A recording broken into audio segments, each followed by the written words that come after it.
So now it doesn't matter, Scott Jennings, that voters are not happy with what Trump's doing, don't feel safer, all of that.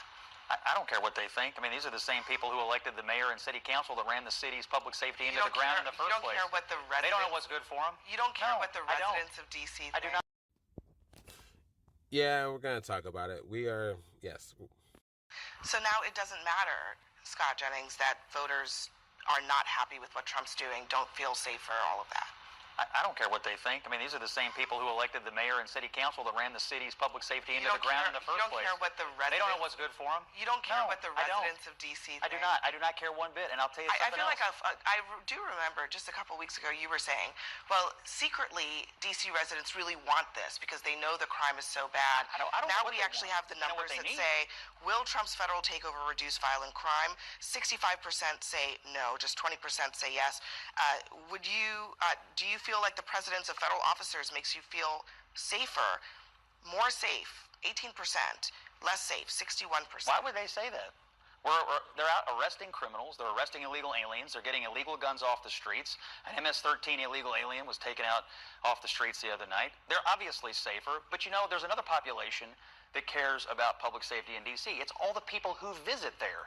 We have people that go there, millions of people from all over the country. They deserve to go to a national capital that's not in disgrace and despair, and that's what they're doing in Washington. You know what's interesting about government, especially the United States government, is we act as if it's based off of the voters. Right? We act as if the electorate, the people who put their ballots in the ballot boxes, they're the voices that matter. And then you hear guys like him talk, or Donald Trump, or J.D. Vance, or Pete Hegseth talk, or Stephen Miller talk. And then the mask kind of slides off, and you realize that they don't care what you think.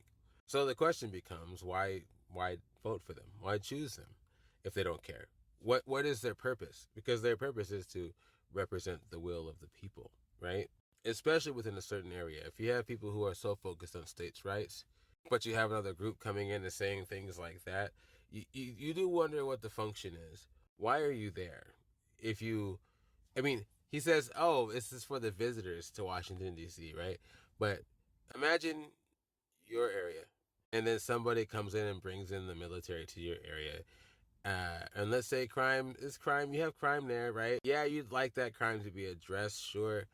But you didn't expect soldiers and now potentially weapons and whatnot out there too. Basically turning your street into a militarized zone. Every day you go to and from work and you realize that you wanted crime to maybe be addressed, but not quite in such a dystopian fashion. And then you voice that opinion. You go, hey, that's a little too far.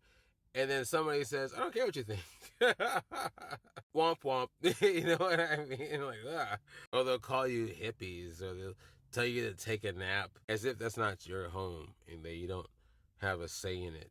I do ask you, all of you, how you would feel about having the military sent to your home to occupy it for safety, for visitors. Now, mind you, I'm not using numbers here as far as crimes are concerned. And that is because this is not about crime. This is about putting pressure and power over an area.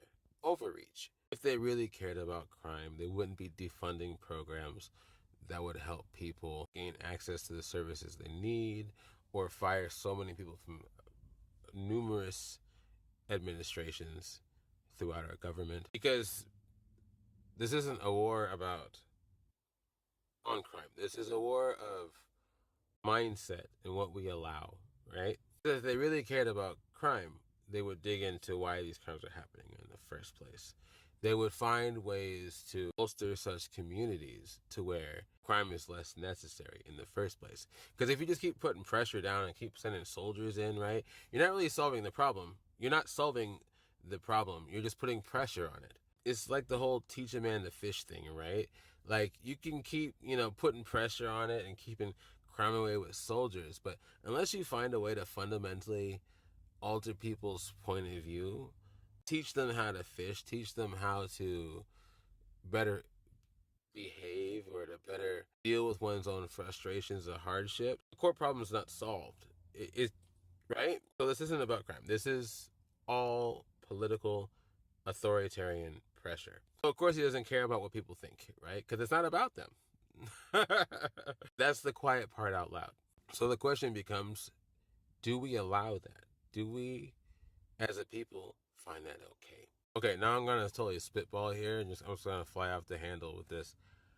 I have been thinking about a thought. I'm going to share it with you for anybody who's at this point. It's going to be our little secret. Shh.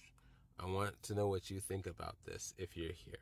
The war of the mind, the war on perspective, the war on what is perceived to be the truth.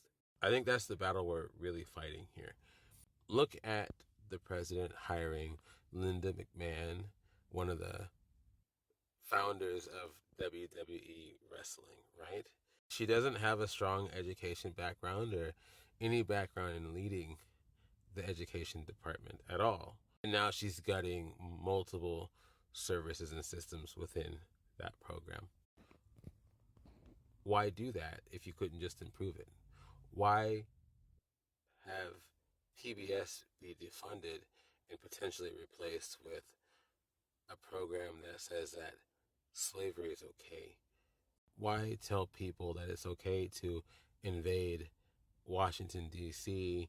because there's crime, and then try to throw out all kind of weird random statistics telling them that there's crime, like J.D. Vance saying that the DC crime is worse than the crime in Trinidad and Tobago, which is not true. I tell people that you're arresting and deporting illegal immigrants because they are dangerous, when in fact you are taking people from schools and from courts, from work sites, most of them not even deemed to be a threat level at all. Why tell people that the Bureau of Labor Statistics latest report is hooey just because the report doesn't look good because of all the tariffs you've been throwing out and causing destabilization amongst our economy? It's because if they tell you enough lies or gaslight you to enough of their perspective, you won't really know what's true or not. They're banking on people either not knowing or just fully drinking the Kool-Aid. Think of it with the schools, right? Why does Trump care so much about DEI programs in the schools or in museums or just anything that deals with diversity at all? Because they don't like that mindset change that our country is actually a diverse country. They want you to believe that diversity is a bad thing. And they want you to believe that all of these authoritarian practices is a good thing. It's all manipulation.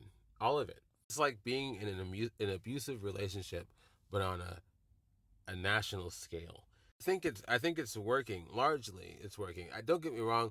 I don't know if it'll succeed in the long run. I think a lot of us are waking up more and more, but I think it's kind of too late. I think that they have won what they need to, right? And now we're just kind of powerlessly seeing them gaslight us and just make these changes. My whole point here is, don't let them tell you that what they're doing with Washington, D.C. is okay or that it's good just because they're solving crime, right? It's all make-believe. It's all a story they tell you to justify their authoritarian behavior. Okay, I'm done. I'm going to leave it at that. Let me know what you think. And yeah, we'll talk later.